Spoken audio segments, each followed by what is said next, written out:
Hello my friends, कैसे हो आप सब। दोस्तों, आज की वीडियो के अंदर हम विंडोज़ 10 का इंस्टॉलेशन किस प्रकार किया जाता है इसे सीखेंगे। दोस्तों, अगर आप नए सिस्टम के अंदर विंडोज़ 10 का इंस्टॉलेशन कर रहे हैं तो आप जीपीटी या एमबीआर किसी भी पार्टीशन के अंदर उसका इंस्टॉलेशन कर सकते हैं, कोई प्रॉब्लम नहीं होती है। लेकिन प्रॉब्लम तब फेस होती है जब पहले से हमारे सिस्टम के अंदर विंडोज़ इंस्टॉल थी या है और हम फिर से उसे फॉर्मेट करके दोबारा से विंडोज़ का इंस्टॉलेशन करना चाहते हैं। लेकिन जीपीटी या एमबीआर पार्टीशन स्टाइल का ध्यान रखना काफ़ी ज़रूरी होता है, क्योंकि अगर हमने इसे ध्यान नहीं दिया तो हमारे सामने इंस्टॉलेशन के टाइम पर कुछ इस तरह की एरर आ सकती है और हम इंस्टॉलेशन करने में सफल नहीं होंगे। तो इसे कैसे दूर किया जा सकता है, इस वीडियो के अंदर मैं आपको स्टेप बाय स्टेप क्लियर करके बताने वाला हूँ। हार्ड डिस्क के पार्टीशन स्टाइल को पता करने के मैं आपको इस वीडियो में दो मेथड बताने वाला हूं। पहला मेथड तब हम काम लेते हैं जब हमारी विंडोज रनिंग कंडीशन में हो रही होती है, डेस्कटॉप रेडी हो चुका होता है। और सेकंड मेथड हम तब काम लेते हैं जब हमारी विंडोज करप्ट हो जाती है, बूट नहीं कर रही होती है, तब हम कमांड प्रॉम्प्ट के जरिए हार्ड डिस्क के पार्टीशन स्टाइल का पता लगाते हैं।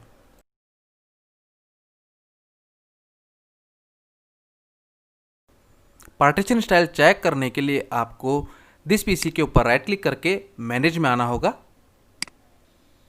इसके बाद आपको डिस्क मैनेजमेंट ऑप्शन के ऊपर क्लिक करना होगा। इसके बाद हार्ड डिस्क का जो फुल साइज आपको दिखाई दे रहा है, इसके ऊपर राइट क्लिक करना होगा और यहां पर आपको प्रॉपर्टीज के ऊपर क्लिक करना होगा। इसके बाद आपको यहां पर वॉल्यूम का टैब नजर आएगा, इस पर आपको क्लिक करना होगा। अब यहाँ पर आप इसका पार्टीशन स्टाइल देख सकते हैं, GUID पार्टीशन टेबल लिखा हुआ आ रहा है, तो इसका मतलब जीपीटी में है आपकी हार्ड डिस्क। और अगर मास्टर बूट रिकॉर्ड आ रहा है तो यानी कि आपकी हार्ड डिस्क का स्टाइल एमबीआर में है, तो इसे आपको नोट करके रख लेना होगा। विंडोज़ बूट ना होने की कंडीशन के अंदर हार्ड डिस्क का पार्टीशन स्टाइल पता करने के लिए हमें विंडोज़ की बूटेबल मीडिया की ज़रूरत पड़ेगी। तो सबसे पहले हम हमारी बूटेबल मीडिया रेडी कर लेते हैं। विंडोज़ 10 को इंस्टॉल करने के लिए हमें किन किन चीज़ों की ज़रूरत होगी, एक नज़र डाल लेते हैं।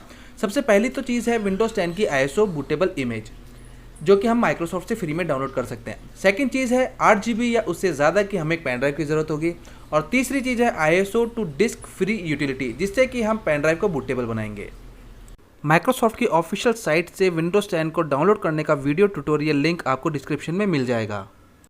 विंडोज़ 10 की ISO इमेज को मैंने ऑलरेडी डाउनलोड कर रखा है। अब हम इसे बूटेबल बनाने के लिए ISO to disk utility software का इस्तेमाल करेंगे। तो डिस्क्रिप्शन के अंदर मैंने आपको एक लिंक दिया है, उसे आपको करना है कॉपी। और कॉपी करने के बाद जिस भी ब्राउज़र का आप इस्तेमाल करते हैं उसे ओपन करना होगा और एड्रेस बार में उस लिंक को पेस्ट कर देना होगा। आपके सामने एक वेब पेज ओपन हो जाएगा। इस वेब पेज को स्क्रॉल करके थोड़ा सा आपको नीचे आना होगा। यहाँ पर आपको एक टाइम नज़र आएगा, आपको उस टाइम तक कुछ वेट करना होगा। इसके बाद ये टाइम पूरा हो जाएगा और यहाँ पर आपको रेड कलर के आइकन के ऊपर क्रिएट डाउनलोड लिंक का एक ऑप्शन नज़र आएगा, इस पर आपको क्लिक करना है।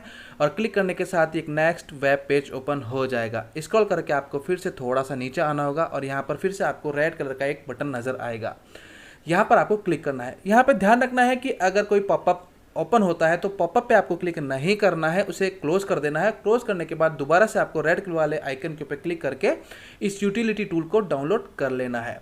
डाउनलोड करने के बाद आपको इसे ओपन करना होगा। तो हमारा ये टूल डाउनलोड कंप्लीट हो चुका है, तो मैं ब्राउज़र को क्लोज कर देता हूँ और यहाँ पर डाउनलोड सेक्शन के अंदर इस जो ISO टू डिस्क सेटअप है इसे इंस्टॉल करना होगा। तो इंस्टॉल करने के लिए इसके ऊपर राइट क्लिक करके रन एज एडमिनिस्ट्रेटर करके इसे ओपन करना होगा।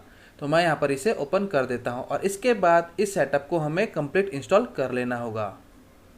तो नेक्स्ट बटन पे क्लिक कर देता हूँ, वार्निंग आती है, यस पे क्लिक करके मुझे इस सॉफ्टवेयर को इंस्टॉल कर लेना है और इस सॉफ्टवेयर को ओपन करना होगा। ओपन करने के बाद यहाँ पर आपको ISO इमेज का एक ऑप्शन नजर आएगा, तो यहाँ पर आपको ब्राउज पे क्लिक करना है और जहाँ पर आपने ISO इमेज को सेव कर रखा है उस लोकेशन पे आपको आना होगा और वहाँ से विंडोज़ 10 की ISO इमेज का पाथ यहाँ पर दे देना होगा। अगर आप CD या DVD राइट करना चाहते हैं तो बर्न टू CD या DVD वाले ऑप्शन के ऊपर आपको क्लिक करना होगा।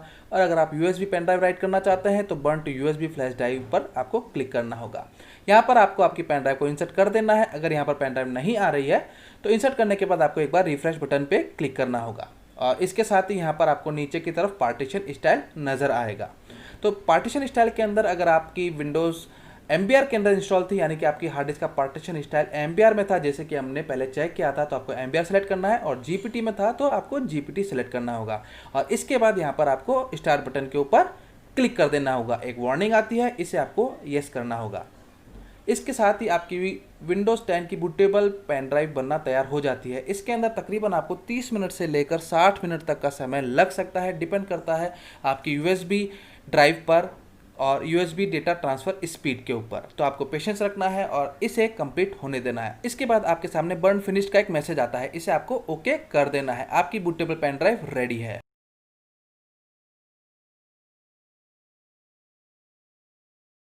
मोस्टली कंप्यूटर्स के अंदर, चाहे फिर वो लैपटॉप है या डेस्कटॉप हो, टेम्प्रेरी बूट मेन्यू को ओपन करने के लिए पावर ऑन करना होगा आपको सिस्टम को, और तुरंत आपको बार बार F12 को प्रेस करना होगा ताकि टेम्प्रेरी बूट मेन्यू ओपन हो सके।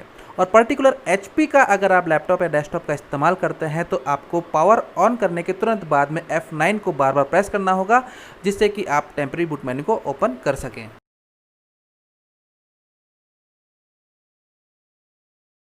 CMD कमांड के ज़रिए हार्ड डिस्क के पार्टीशन का स्टाइल पता लगाने के लिए हमें सिस्टम को पेन ड्राइव से बूट करवाना होगा, और जो सबसे पहली स्क्रीन हमारे सामने आएगी यहाँ पर हमें शिफ्ट के साथ में F10 को प्रेस करना होगा।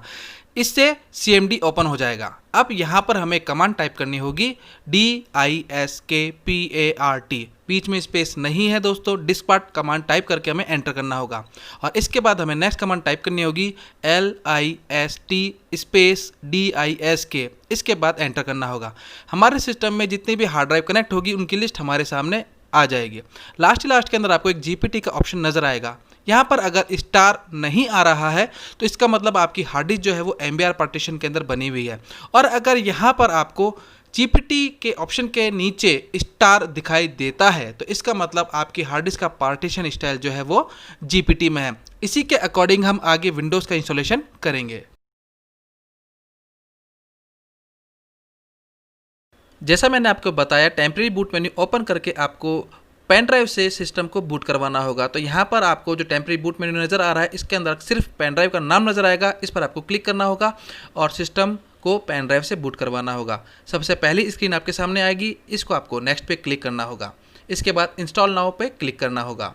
प्रोडक्ट की अगर आपसे पूछता है, प्रोडक्ट की है तो आप इंसर्ट कर दीजिए, नहीं तो आई डोंट हैव प्रोडक्ट की के ऊपर क्लिक कर दीजिए। इसके बाद आपके सामने विंडोज़ के एडिशंस की लिस्ट आ जाती है। जो भी विंडोज़ का एडिशन आप सेलेक्ट करना चाहते हैं सेलेक्ट कीजिए, नेक्स्ट बटन पे क्लिक कर दीजिए। लाइसेंस एग्रीमेंट पर आपको टिक करना है, नेक्स्ट बटन पे क्लिक करना है। इसके बाद नीचे कस्टम इंस्टॉल विंडोज़ ओनली वाले ऑप्शन पर आपको क्लिक करना होगा। इसके बाद हमारा सबसे इम्पॉर्टेंट काम स्टार्ट हो जाता है पार्टीशन का।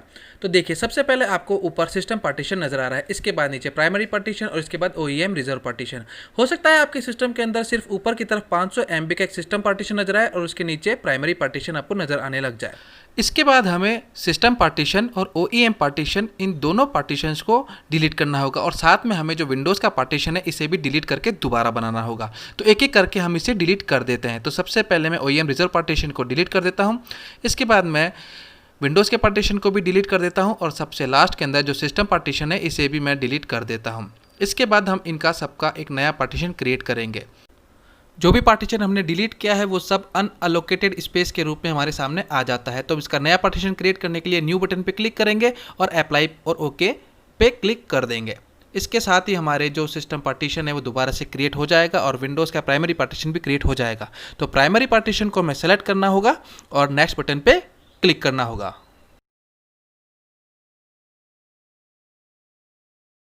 MBR में जहां हमने केवल पेन ड्राइव के नाम पर क्लिक करके सिस्टम को बूट करवाया था, वहीं GPT पार्टीशन के अंदर बूट करवाने के लिए हमें UEFI और हमारी पेन ड्राइव का नाम, इस पर हमें क्लिक करके सिस्टम को पेन ड्राइव से बूट करवाना होगा। बूट करवाने के बाद में हार्ड डिस्क के पार्टीशन तक आने का प्रोसेस MBR और GPT दोनों मेथड के अंदर सेम है। GPT में पार्टीशन स्टाइल MBR से थोड़ा सा अलग होता है। यहाँ पर आप देख सकते हैं कि आपको रिकवरी सिस्टम, MSR और प्राइमरी पार्टीशन, ये 4 पार्टीशन शुरू में नज़र आ रहे हैं। जो शुरू के जो 3 पार्टीशन है ये GPT से रिलेटेड पार्टीशन होता है, और जो प्राइमरी पार्टीशन हमें सबसे ऊपर नज़र आ रहा है ये हमारी विंडोज़ का पार्टीशन है। तो एक एक करके हमें इन चारों ड्राइव्स को फॉर्मेट करना होगा। लास्ट वाला जो ड्राइव है वो हमारा डेटा ड्राइव है, इसे हम अनटच रहने देते हैं। तो एक एक करके मैं ये चारों पार्टीशन को डिलीट कर देता हूँ। सबसे पहले मैं प्राइमरी पार्टीशन को डिलीट कर चुका हूँ, इसके बाद मैं MSR को डिलीट कर देता हूँ, इसके बाद सिस्टम को भी डिलीट कर देते हैं, और इसके बाद हम रिकवरी पार्टीशन को भी डिलीट कर देते हैं। डिलीट करने के बाद हमारे सामने सारा हार्ड डिस्क का स्पेस जो है वो अनअलोकेटेड स्पेस के रूप में आ जाता है। इसके बाद फिर से हमें न्यू बटन पे क्लिक करके ओके पे क्लिक करना होगा ताकि पार्टीशन जो है वो दोबारा से क्रिएट हो जाए। इसके बाद आप देखेंगे कि हमारे सामने 3 पार्टीशन क्रिएट हो चुके हैं। पहला पार्टीशन सिस्टम, सेकंड MSR और तीसरा प्राइमरी। तो प्राइमरी को सेलेक्ट करना होगा और नेक्स्ट बटन पे क्लिक करना होगा। इसके आगे का प्रोसेस MBR और GPT दोनों पार्टीशन स्टाइल में सेम है। तो इसके बाद विंडोज़ का इंस्टॉलेशन चालू हो जाता है। विंडोज़ की नेसेसरी फाइल्स आपके सिस्टम के अंदर कॉपी होने लग जाती है। इसके अंदर कितना टाइम लगेगा ये डिपेंड करता है आपके कंप्यूटर की हार्डवेयर कॉन्फ़िगरेशन के ऊपर। सेटअप कंप्लीट होने के बाद में कंट्रीज़ की लिस्ट आपके सामने आ जाती है। तो यहाँ पर आपको आपकी कंट्री सेलेक्ट करनी है। तो मैं इंडिया में रहता हूँ तो इसलिए मैं यहाँ पर इंडिया सेलेक्ट कर लेता हूँ और नेक्स्ट पे क्लिक कर देता हूँ।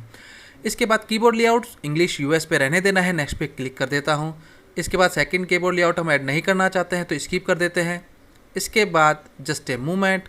इसके बाद यूज़र की इन्फॉर्मेशन हमारे सामने आ जाती है। तो यहाँ पर हमें यूज़र नेम इंसर्ट कर देना है। तो टेक्नोबाजी में यूज़र नेम दे देता हूँ और इसके बाद नेक्स्ट पे क्लिक कर देता हूँ। पासवर्ड मैं नहीं देना चाहता, नेक्स्ट पे क्लिक कर देता हूँ। इसके बाद प्राइवेसी से रिलेटेड ऑप्शंस आपके सामने आ जाते हैं। इसे देख लीजिए। जो ऑप्शन आपको ऑन रखना है ऑन रखिए और जिसे ऑफ करना है ऑफ कर दीजिए। जनरली मैं लोकेशन सर्विस को ऑफ कर देता हूँ और नेक्स्ट पे क्लिक कर देता हूँ। एक्टिविटी हिस्ट्री मुझे नहीं चाहिए इसलिए मैं यहाँ पर इसे स्किप कर देता हूँ। इसके बाद कॉर्टाना काफ़ी ज़रूरी होता है विंडोज़ 10 के अंदर, तो मैं इसे एक्सेप्ट कर लेता हूँ। इसके बाद विंडोज़ अपने आप को सेटअप करने लग जाता है। बैकग्राउंड के अंदर एप्लीकेशंस ऑटोमेटिक इंस्टॉल होने लग जाती है और कुछ ही देर के अंदर आप देखेंगे कि आपका डेस्कटॉप आपके सामने रेडी हो जाता है। विंडोज़ का इंस्टॉलेशन प्रोसेस कंप्लीट हो चुका है। इसके बाद आपको आपके सिस्टम से रिलेटेड ड्राइवर्स का इंस्टॉलेशन करना बाकी रह जाता है। वैसे विंडोज़ 10 बैकग्राउंड के अंदर इंटरनेट कनेक्ट होने पर ड्राइवर्स का इंस्टॉलेशन ऑटोमेटिक कर लेती है। तो ये प्रोसेस हमारा कंप्लीट हो चुका है।